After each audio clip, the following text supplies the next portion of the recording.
Hey, have you ever been hopeless? A true sense of hopelessness.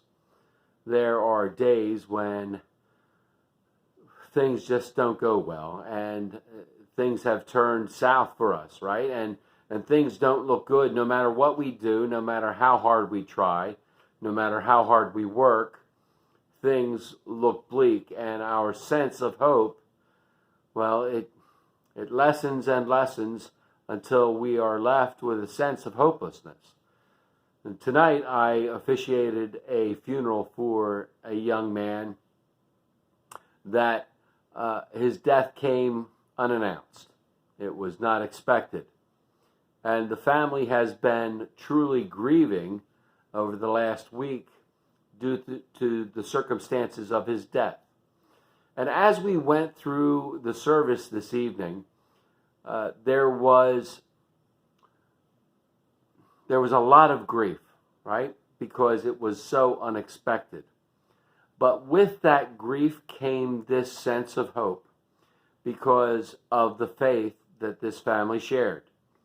The love that this young man put out to his family, the way he expressed himself, the way that he served others, the way that he looked after others and tended to their needs, the way that this family felt like he reached out beyond himself, what he was able to do on his own. And their faith has come into an incredible place in this time of grief. There was talk of the love that God had poured out for them, the love that God had poured out so that this family, through this death, was reunited. And it had been broken, it had been shattered, but now it was brought back together because of the death of this young man. And here's one thing that I think that we need to understand, that even in the midst of grief, even in the midst of calamity and catastrophe, God is still working. God still is God, even in the worst times. God still moves heart. God still changes lives, even when things look bleak, even when things look hopeless. And that's what we saw tonight.